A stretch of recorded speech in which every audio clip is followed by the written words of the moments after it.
வைத்தீஸ்வரன் கோயில் ஸ்ரீ தன்வந்திரி அருட்கொடையின் சார்பாக உங்கள் அனைவருக்கும் எங்களுடைய பணிவான வணக்கங்கள். இந்த வீடியோவில் என்ன பார்க்க போகிறோம்னா, பூச நட்சத்திரம் கடகராசியைச் சேர்ந்தவர்கள் இந்த பிறவியை ஏன் எடுத்திருக்கிறார்கள், இந்த பிறவியில் அவர்கள் செய்யக்கூடியது என்ன, முற்பிறவி கர்மாக்களை விலக்கி நல்வாழ்வு பெற இப்பிறவியில் அவர்கள் செய்யக்கூடாதது என்னென்ன என்பதையெல்லாம் பற்றி விரிவாக காணவிருக்கிறோம். அந்த வகையில் பூச நட்சத்திரமானது வானமண்டலத்தில் 4வது 30 டிகிரியில் அமைந்திருக்கக்கூடிய 4 பாதங்களையும் ஒரே ராசியில் உள்ளடக்கி இருக்கக்கூடிய நட்சத்திரம். காலபுருஷ தத்துவத்தின் அடிப்படையில் 4ஆம் இடம் என்பது இதய பகுதியை குறிக்கக்கூடியது. அந்த வகையில் இந்த நட்சத்திரமானது 4ஆம் இடத்தில் அமைந்துள்ளதால் இந்த நட்சத்திரத்தில் பிறந்தவர்கள் பெரும்பாலும் மூச்சு சார்ந்த, மார்பு சளி சார்ந்த பிரச்சனைகளை உடையவர்கள், இரக்க குணம் வாய்ந்த மிகச்சிறந்த பண்பாளர்கள். இது வானமண்டலத்தில் பார்ப்பதற்கு பசுவின் மடியை போன்ற அமைப்பினை உடையது. இவர்களுடைய உடல் அமைப்பு எப்படி இருக்கும் அப்படின்னு பார்த்தோம்னா, தெளிவான அழகான முக அமைப்பினை உடையவர்கள், ட்ரை ஸ்கின் உடையவர்கள், பார்ப்பதற்கு மிகவும் வசீகர தோற்றத்துடன் இருப்பவர்கள், தன்மையாக பேசக்கூடிய பண்பு இவர்களிடம் இருக்கும், கொஞ்சம் வேகமாக பேசக்கூடியவர்களாக இருப்பார்கள். இவர்கள் இந்த பிறவியை ஏன் எடுத்திருக்கிறார்கள், இவர்களுடைய குணாதிசயங்களை பொறுத்தவரை எப்படி இருக்கும் அப்படின்னு பார்த்தோம்னா, கடுமையான பிடிவாதம் உடையவர்களாக இருப்பார்கள். பிறர் சொற்களுக்கு அந்த அளவுக்கு பிறர் சொற்களை அதிகம் கண்டுகொள்பவர்களாக இருக்க மாட்டார்கள். தாயின் உடல் நலத்தில் பாதிப்பு இருக்கக்கூடிய தோஷ அமைப்பை பெற்றவர்கள் இவர்கள். வாழ்வில் திடீர் ஏற்ற இறக்கம் என்பது இவர்கள் வாழ்வில் நிகழ்ந்து கொண்டே இருக்கும். ஈர்ப்பு மிக்க விதத்தில் பேசக்கூடியவர்களாகவும், தாய் குணம் உடையவர்களாகவும், இரக்க குணம் உடையவர்களாகவும், மற்ற உயிரிடத்தில் அன்பு மிக்கவர்களாகவும் இருக்கக்கூடியவர்கள். அரசு பணி யோகம் உடையவர்கள், அரசு சார்ந்த கான்ட்ராக்ட் மாதிரியான விஷயங்கள் பெறுவதற்கு யோகம் உடையவர்கள், சப்கான்ட்ராக்ட்ல அரசாங்கத்தில் பணிபுரியக்கூடியவர்கள், டெம்பரரி லேபரா அரசு சார்ந்த துறையில் பணிபுரியக்கூடியவர்கள், அரசியல் ஈடுபாடு மிக்கவர்கள், சோம்பேறிகளாக இருக்கக்கூடியவர்கள், சூழ்நிலைக்கேற்ப பொய் சொல்லக்கூடிய பழக்கமுடையவர்கள் இவர்கள். இவர்களை பொறுத்தவரை நண்பர்களை பொறுத்த இவர்களுடைய குணாதிசயமே அமையுது. இவர்கள் சார்ந்த நண்பர்கள் ஒரு குறிப்பிட்ட வயசுல சரியானவர்களாக இருந்தார்கள் என்றால் இவருடைய வாழ்க்கை சரியான திசையில் செல்கிறது. இவர்களுடைய நண்பர்கள் சரியில்லாத ஒரு சூழ்நிலையில் இருக்கின்ற பொழுது அவர் சார்ந்த குணாதிசயங்களே இவர்களுக்கு அமைகிறது. இவர்கள் பாசத்திற்கு மிக அடிமையானவர்கள், சமூக தொடர்பு அதிகம் உடையவர்கள், கலைக்கணம் இல்லாது மற்றவர்களை அணுகுபவர்கள், கலையின் மீது அதிக பிரியமுடையவர்கள், கற்றுக்கொள்வதில் ஆர்வமுடையவர்கள், காதல் தோல்வி பெறுபவர்கள். பெரும்பாலும் இவர்களுக்கு காதல் சக்சஸிவா அமையறதில்லை, காதல் தோல்வி பெறுபவர்களாக இருக்கிறார்கள். இது போன்ற குணாதிசயத்தை பெற்றவர்கள் இவர்கள். இவர்கள் இந்த பிறவியை ஏன் எடுத்திருக்கிறார்கள், இவர்கள் இந்த பிறவியை ஏன் எடுத்திருக்கிறார்கள், முற்பிறவியில் இவர்கள் செய்த கருமாக்கள் என்னென்ன அப்படின்னு பார்த்தோம்னா, மூதாதையர்களுக்கு செய்ய வேண்டிய கடமையினை செய்யாதவர்கள், மூதாதையர்களால் தோஷம் பெற்று பித்ரு தோஷம் அடைந்தவர்கள் இந்த நட்சத்திரத்தில் பெரும்பாலும் பிறக்கிறார்கள். கோயில் சொத்துக்களை அபகரித்தவர்கள், அதை அனுபவித்து கோயிலுக்கு செலுத்த வேண்டிய தொகையினை சரியாக செலுத்தாதவர்கள், கோயில் தர்மங்களை மீறியவர்கள் இந்த நட்சத்திரத்தில் பிறக்கிறாங்க. நாகத்தினால் தோஷம் அடைபவர்கள் இந்த நட்சத்திரத்திலே பிறந்திருக்கக்கூடியவர்களாக இருக்கிறார்கள். பிறரை பேசி ஏமாற்றி, தன்னுடைய திறமையினால் கனிவாக பேசி அவர்களை ஏமாற்றி அதனால் லாபம் கண்டவர்கள் அந்த தோஷத்தினை அடைந்து இந்த நட்சத்திரத்தில் பிறக்கிறார்கள். தாய்க்கு சரியாக தன்னுடைய கடமையினை செய்யாதவர்கள் இந்த தோஷத்தில் பிறக்கிறார்கள். நீரினால் தோஷம் அடைந்தவர்கள் இந்த நட்சத்திரத்திலே பிறக்கக்கூடியவர்களாக இருக்கிறார்கள். கலையை தன்னுடைய சுய லாபத்திற்காக தவறாக பயன்படுத்தியவர்கள், அது சார்ந்த தர்மத்தை மீறியவர்கள் இந்த நட்சத்திரத்திலே பிறந்தவர்களாக இருக்கிறார்கள்.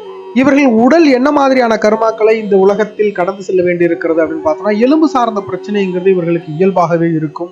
பெரும்பாலும் விபத்துக்களை சந்திக்கக்கூடிய நட்சத்திரக்காரர்கள் இந்த நட்சத்திரக்காரர்களாக தான் இருக்காங்க. அவங்க மத்தியம வயதுக்குள்ளாரியே அவர்கள் ஏதாச்சும் ஒரு விபத்தை சந்தித்து எலும்பினால் ஏற்படக்கூடிய பிரச்சனைகளை எதிர்கொள்ளக்கூடியவர்களாக இருக்கிறார்கள். வயிற்றுப்புண் உடையவர்கள், அனீமியா போன்ற பிரச்சனை உடையவர்கள், செரிமான பிரச்சனை உடையவர்கள், ஒரு சிலருக்கு இளநரைங்கிறது அதிகமாக ஏற்படுது. இவர்களை பொறுத்தவரை போதைக்கு அடிமையாகுவது கூட இந்த நட்சத்திரக்காரர்களா இருக்காங்க. இவங்க ஒன்ஸ் போதையில அடிமையானாங்கன்னா இவர்களை ரெக்கவரி பண்ணி கொண்டு வருவது ரொம்ப கஷ்டமான விஷயமா இருக்கும். உறக்கமின்மை சிலருக்கு ஏற்படும். மார்பு சளி என்பது இவர்கள்ட்ட தொடர்ந்து இருக்கக்கூடிய ஒரு விஷயமா இருக்கும். சளி பிரச்சனைங்கிறது சைனஸ் பிரச்சனை மாதிரியான நோய்கள் இவர்களுக்கு தொடர்ந்து இருக்கிற மாதிரியான ஒரு அமைப்பு இருக்கும். இவர்களை பொறுத்தவரை என்ன மாதிரியான படிப்பு அமைது, மொழி சார்ந்த படிப்பு படிக்கக்கூடியவர்களாக இருக்கிறார்கள். இப்போ தமிழா இருக்கட்டும், இங்கிலீஷா இருக்கட்டும், இந்த மாதிரி மொழி சார்ந்த படிப்பா படிக்கக்கூடியவர்களாக இருக்கிறார்கள். கலை சார்ந்த படிப்பு இவர்கள் படிக்கக்கூடியவர்களாக இருக்கிறார்கள். கெமிஸ்ட்ரி படிக்கக்கூடியவங்களா இருக்கிறாங்க. பார்மசி படிக்கக்கூடியவங்களாக இருக்கிறாங்க. நீரியல் சார்ந்த படிப்புகளை படிக்கக்கூடியவர்கள் இருக்கிறார்கள், அதாவது ஹைட்ராலஜி மாதிரியான படிப்புகள். அடுத்தது பார்த்தீங்கன்னா கடல்சார் படிப்புகளை படிக்கக்கூடியவர்களாக இருக்கிறார்கள். அக்ரிகல்ச்சர்ல இரிகேஷன் மாதிரியான, அதாவது அக்ரிகல்ச்சர்ல நீர்ப்பாசனம் சார்ந்த படிப்புகளை படிக்கக்கூடியவர்களாக இருக்கிறார்கள். பயோடெக்னாலஜி படிக்கக்கூடியவர்களாக இருக்கிறார்கள். Electrical and electronics, lab technology, இந்த மாதிரியான படிப்புகள் இவர்கள் படிக்கக்கூடியவர்களாக இருக்கிறார்கள். இவர்களை பொறுத்தவரை பார்த்துக்கிட்டோம்னா என்ன மாதிரியான தொழில் இவர்களுக்கு அமையுது அப்படின்னா, டெக்ஸ்டைல் சார்ந்த தொழில், ஆட்டோமொபைல் சார்ந்த தொழில், சிலர் டிரைவரா இருக்கிறாங்க. அதே மாதிரி எலக்ட்ரிக்கல் அண்ட் எலக்ட்ரானிக்ஸ் சார்ந்த துறைகள் இருக்கிறார்கள். எலக்ட்ரிஷியன் மாதிரியான அமைப்புல இல்லை எலக்ட்ரிக்கல் எலக்ட்ரானிக்ஸ் சார்ந்த கடைகளை வைத்திருக்கக்கூடியவர்களாக இருக்கிறார்கள். நகைக்கடை வைத்திருக்கக்கூடியவர்கள், பஞ்சு சார்ந்த தொழில்கள், ரசாயன தொழில்கள் இருக்கிறார்கள். பெயிண்ட் மாதிரியான தொழில்கள்ல இருக்கிறார்கள். உரம், பூச்சி மருந்து போன்றவர்களை விற்பனை செய்யக்கூடியவர்களாக இருக்கிறார்கள். நீர்ப்பாசனம் அமைத்து கொடுக்கக்கூடிய பணியினை செய்யக்கூடியவர்களாக இருக்கிறார்கள். வேதிப்பொருள் சார்ந்து இவர்களுடைய தொழில் அமைந்திருக்கிறது. ஆன்மீகம் சார்ந்த துறைகளில் இருக்கிறார்கள். கோயிலில் பணிபுரியக்கூடியவர்களாக இருக்கிறார்கள். டிரான்ஸ்போர்ட் மாதிரியான பிசினஸ்ல இருக்கிறார்கள். கைனகாலஜி டாக்டர், சர்ஜரியில் ஸ்பெஷலிஸ்டா இருக்கக்கூடியவர்கள், ஹார்ட் ஸ்பெஷலிஸ்டா இருக்கக்கூடியவர்கள் இந்த துறையில் இருக்கிறார்கள். ஒரு சிலர் தன்னுடைய கர்மாவிற்கு ஏற்ப மதுபானம் விற்கக்கூடிய கடைகளிலோ அல்லது மதுபான விற்பனையாளராகவோ அல்லது போதைப் பொருள் விற்பனை செய்யக்கூடிய பணியிலோ இருக்கிறார்கள். இவர் கர்மாவினால் தோஷம் பெற்றவர்களாக இருக்கிறார்கள். பூச நட்சத்திரம் 1ஆம் பாதத்தில் பிறந்தவர்கள் தந்தைக்கு ஆகாதவர்களாக இருக்கிறார்கள். தொழில் அமைவதில் சிரமப்படுகிறார்கள். அரசியல் ஈடுபாடு அதிகம் மிக்கவர்களாக இருக்கிறார்கள். அரசு பணியில் இருக்கக்கூடியவர்களாக இருக்கிறார்கள். 2ஆம் பாதத்தைச் சேர்ந்தவர்கள் கலைத்துறையில் சிறப்பு வாய்ந்த ஒரு நிலையினை அடைகிறார்கள். தாய் வழி உறவுகளுக்கு ஆகாத ஒரு சூழ்நிலை இவர்களுக்கு ஏற்படுகிறது. பேச்சாற்றல் மிக்கவர்களாக இருக்கிறார்கள். பாடல் பாடும் திறமையுடையவர்களாக இருக்கிறார்கள். அதன் மூலம் ஒரு செழிப்பான வாழ்வினை அடையக்கூடியவர்களாக இருக்கிறார்கள். 3ஆம் பாதத்தை பொறுத்தவரை திரைத்துறையில் ஜொலிக்கக்கூடியவர்களாக இருக்கிறார்கள். கலைத்துறையில் ஜொலிக்கக்கூடியவர்களாக இருக்கிறார்கள். கோவில் சார்ந்த பணிகள் இருக்கக்கூடியவர்களாக இருக்கிறார்கள். சோசியல் மீடியாக்கள்ல ரொம்ப ஃபேமஸ் ஆகக்கூடியவர்களாக இருக்கிறார்கள். ஒரு சிலர் போதைக்கு அடிமையாக இருக்கக்கூடிய சூழ்நிலை ஏற்படுகிறது. 4ஆம் பாதத்தை பொறுத்தவரை மருத்துவத்துறையில் பணிபுரியக்கூடியவர்களாக இருக்கிறார்கள். மிகவும் பிடிவாதம் மிக்கவர்களாக இருக்கிறார்கள். சைனஸ், மூச்சு திணறல், சளி சம்பந்தப்பட்ட பிரச்சனை உடையவர்களாக இருக்கிறார்கள். முருகனுடைய அருள் பெற்றவர்களாக இவர்கள் இருக்கிறார்கள். இவர் நட்சத்திரம் சார்ந்து சில வாழ்வியல் அமைப்புகளை பெற்றிருக்கிறார்கள். அந்த விதத்துல பார்த்தோம்னா இவர்கள் குடும்பத்தில் கருச்சிதவி என்பது இருக்கிறது, அல்லது குழந்தை பிறந்த பின் இறத்தல் என்பது இந்த குடும்பத்தில் நிகழ்கிறது. அகால மரணம், விஷத்தால் மரணம், விபத்தால் மரணம் போன்ற மாதிரியான மரணங்கள் நிகழ்ந்திருக்கக்கூடிய வீடாக இது இருக்கிறது. இவர்கள் வசிக்கும் வீட்டில் நீர் தட்டுப்பாடு அல்லது சுத்தமற்ற நீர் இது போன்ற ஒரு நிகழ்வு ஏற்படுகிறது.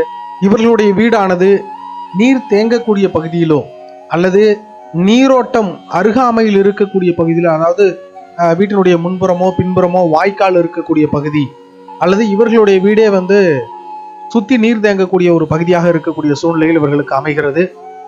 அல்லது கிணறு இருந்து அந்த கிணற்றினை சரியாக பராமரிக்காமல் அதனை மூடி வைத்திருக்கக்கூடிய ஒரு வீடாக இவர்களுக்கு அமைகிறது.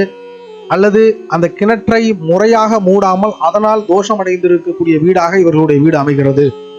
இவர்கள் வீட்டை பொறுத்தவரை குடிநீரானது நீர் தட்டுப்பாடோ அல்லது சுத்தமற்ற நீர் இருக்கக்கூடிய பகுதியாகவோ இருக்கும்.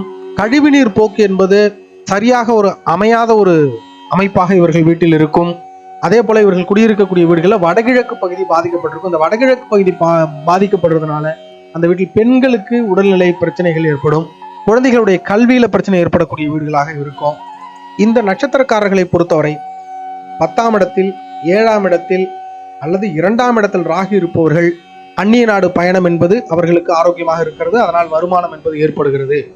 இம்போர்ட் எக்ஸ்போர்ட் பிசினஸ் பண்ணக்கூடியவர்கள், இந்த மாதிரியான அமைப்பு உள்ளவர்கள் இம்போர்ட் எக்ஸ்போர்ட் பிசினஸ் பண்ணலாம். மற்றவர்கள் இம்போர்ட் எக்ஸ்போர்ட்டோ, கேம்பிளிங்கோ, ஷேர் மார்க்கெட்டோ, ஆன்லைன் கேம்ஸோ எதுவுமே இவர்கள் செய்யக்கூடாது. அது தோஷமாக இவர்களுக்கு அமைந்து கடுமையான நஷ்டத்தை ஏற்படுத்தும். அதனால் கடும் மன உளைச்சலுக்கு உள்ளாக்கும். இவர்களை பொறுத்தவரை சொந்த தொழில் கூடாது. அப்படி சொந்த தொழில் பண்ற மாதிரி இருந்தாலும் பெரிய முதலீடு செய்தல் என்பது கூடவே கூடாது. இவர்களை பொறுத்தவரை தர்மத்தோடு இவர்கள் செயல்பட வேண்டும். இல்லையேல் அதுவே கடுமையான தோஷத்தை இவர்களுக்கு ஏற்படுத்தும். இவர்களை பொறுத்தவரை ஏஜென்சி மாதிரியான தொழில்கள் செய்யவே கூடாது. இவர்கள் என்ன மாதிரியான விஷயங்களை செய்தால் முற்பிறவியினுடைய பாவங்களை குறைத்து இப்பிறவியில் சிறப்பாக வாழ முடியும் என்று சொன்னால், அன்னதானம் செய்தல் இவர்களுக்கு மிகச் சிறப்பான ஒரு பலனை கொடுக்கக்கூடியதாக இருக்கும். ஊனமுற்றோர்களுக்கு இவர்கள் உதவி செய்தல் நற்பலனை கொடுக்கும். தாயை நன்முறையில் கவனித்தல் இவர்களுக்கு சிறப்பான பலனை கொடுக்கும். பாம்பு புற்றை வழிபடுதல், பாம்பு சார்ந்த கோயில்களுக்கு சென்று வருதல், ஜீவ சமாதிகளை வழிபடுதல், மூதாதையர்களுக்கு செய்ய வேண்டிய கடமைகளை சரியாக செய்தல் இவர்களுக்கு மிகச்சிறந்த பலன்களை கொடுக்கும். கோயில் கட்டுமான பணிகளுக்கு உதவுதல், புனித நீரில் நீராடுதல் இவர்களுக்கு மிகச்சிறப்பான பலனை கொடுக்கும். இவர்களை பொறுத்தவரை திருநள்ளாறு சனீஸ்வரரை வழிபடுதல் மிகச்சிறந்த பலனை கொடுக்கும். மூதாதையர்களை தொடர்ந்து வழிபடுதல் என்பது இவர்களுக்கு நற்பலன்கள் கொடுக்கும். காலையிலே எங்கேயாவது கிளம்பும் பொழுதே மூதாதையர்களை வழிபட்டு செல்வது இவர்களுக்கு ரொம்ப நல்லது. ராமேஸ்வரம் சென்று அங்கு மூதாதையர்களுக்கு செய்ய வேண்டிய கடமைகளை செய்தல் மிகச்சிறப்பான பலனை கொடுக்கும். முருகனுடைய வழிபாடு இவர்களை மிகவும் வலிமை பெற்ற ஒரு வாழ்க்கையினை, ஆளுமை பெற்ற ஒரு வாழ்க்கையினை அமைவதற்கான வழிவகைகளை செய்து கொடுக்கும். இதையெல்லாம் இவர்கள் கடைபிடித்து வருவார்களே ஆனால் வாழ்க்கையில் மிகச்சிறந்த ஒரு உன்னத நிலையினை அடைய முடியும். மேற்கூறிய மாதிரியான விஷயங்களை இவர்கள் பயன்படுத்தினார்கள்னா வாழ்க்கையில் மிகச்சிறப்பான ஒரு நிலையினை இவர்கள் அடைகிறார்கள். வாழ்க வளமுடன். மீண்டும் அடுத்த வீடியோவில் சந்திப்போம். நன்றி.